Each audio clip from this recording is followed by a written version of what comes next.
Hey lithographers, how's it going? It's Nick here. And have you ever found yourself running out of gum arabic and you just need a little bit to get you through the next project? Or maybe you're a solo home printer like me and you don't really need a whole gallon of gum arabic. Well, you're in the right place because it's actually quite easy to make your own gum arabic at home. So let's get to it. Now, a lot of the recipes that I've seen floating around, usually their consensus is that if you have 1 part gum arabic and somewhere between 2 and 3 parts water, you're gonna get something that works. But none of those recipes really specify if that's by volume or by weight. And so I did a bunch of experiments to see, what works. Doesn't matter if you do by volume or by weight, hot water, cold water, stuff like that. And I've kind of distilled it to, this is what I think is the most convenient and simple to do recipe that works. So if you want to use it now without waiting, first you're going to need to boil some water. Here I'm just using distilled water for the sake of consistency, but I've used tap water and my tap water works fine, but results can vary. And it doesn't have to be boiling, but the hotter your water is, the faster this mixes together. After you've got your water, next you'll need a container. I'm using this glass one, but you don't need to use glass. It could be a red Solo cup or anything, but this is way you can see what I'm doing. Next up, you'll need your gum arabic powder, and so I just bought one that said 100% pure gum arabic. And you're gonna need some measuring stuff, and I'm using a tablespoon here, because in theory, 2 tablespoons equals 1 ounce, and so you'll be able to mix yourself up the perfect 1 ounce measurement for your etches.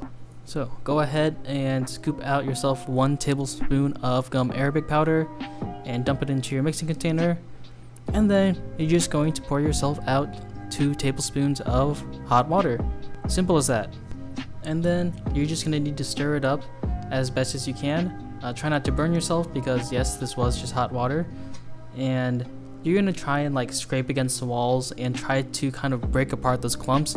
The gum arabic powder really likes to clump up, but don't worry about it too much. Just if you need to use it sooner, mix it better. But if you're not in such a rush, then you don't quite need to mix it as much. Now, I mixed this one here for about 3 minutes, and that got most of the clumps out. And if I wanted to, and I've definitely done it before, you could just go straight to using this on your stone while it's still hot, and I've never really had any issues with doing that. But if you have a bit more time on your hands, say 10 minutes, you can go ahead and give it a wait. So here's a 10-minute time lapse of the gum arabic after I've stirred it for 3 minutes and I just kind of let it sit, and it looks less white and frothy. I assume these are air bubbles and a little bit of gum arabic powder, but over the next 10 to 15 minutes, all of those clumps that I couldn't get will get absorbed by the water and becomes a very homogeneous mixture. And I've tried lots of different ratios, and as long as you're not going 1 part gum to 4 parts water, then it'll work out just fine. At 4 parts water, I found that it leaves your stone pretty open and you get a lot of scumming. I guess maybe the gum arabic's not as thick and it can't quite protect the stone as well. Now, if you're not in a rush or you can't heat up your water, cold temperature or room temperature water will work just fine. The difference being that it's a lot harder to stir and you can't really stir out those clumps at the very beginning. But you should go ahead and try and stir it as best as you can, but you'll never really get rid of all the clumps.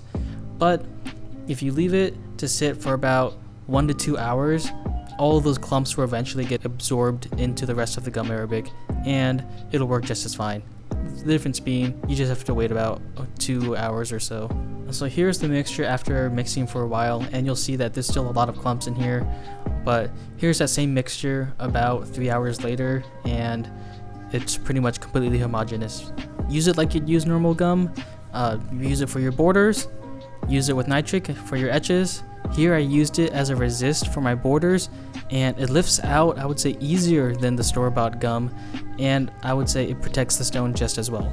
Wow, Nick, it's so easy to make gum at home and so much cheaper. Surely there's a catch. Well, there are a few downsides. The first one's a nitpick, but the light color of this gum arabic makes it kind of hard to tell what's protected by the gum and what's not.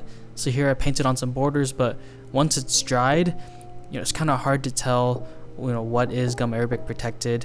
I mean, you can kind of tell if you look at it closely, but they're pretty similar in color. So this hat right here, it looks like it's the same color as the painted gum arabic, but it's actually just a stain from the very first layer, and that wasn't actually protected at all. But here, this bottom, it is protected, but it looks pretty similar to the rest of the other stains.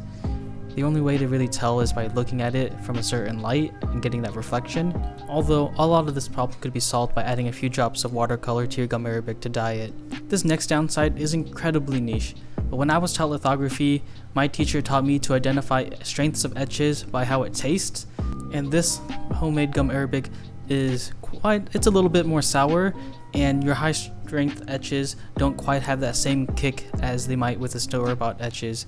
I think maybe this is because the homemade gum arabic is a lot thinner, and so maybe it's hitting my taste buds a little bit faster and it feels a little bit stronger, but it tastes a little bit different, and that's something to keep track of. The other downside is the inconvenience. You might not always want to mix up a new batch of gum arabic before every project. That's the main disadvantage to this. You see, most store-bought gum arabics have a little bit of preservatives to them, so they last quite a bit longer. Homemade gum arabic, you just never know.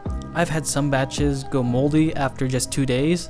I don't have any footage of it because as soon as I saw it, I tossed it out, but sometimes you get lucky and it lasts a long time. One trick I figured out: as soon as you make it, transfer it to an airtight container. Never stick your finger in your gum arabic, and when you need to use some, pour a little bit out, and don't try to save the used gum arabic because that usually molds faster. And if you follow these tips, I've had batches of gum arabics last for 2+ weeks, no mold or anything like that. It could just be a fluke. I don't know. That's also partially the reason why this video taken so long to come out. I've been kind of just watching gum arabic in my fridge and seeing how long it takes to mold, and sometimes it just never molds. So who knows? And the last downside is the consistency. You just never know if your gum arabic is exactly the same every time, and that's just one more variable why your prints might go wrong or they might go right. And some people just don't want to have to deal with that inconsistency and want to eliminate that variable altogether. And so for them, store-bought gum arabic is probably way more consistent than anything you make at home. So yeah, there are all my notes on making gum arabic at home. If you found this helpful, I'd appreciate if you left a like so other people also know that it's pretty helpful. But until next time, keep on printing. I'll see you later.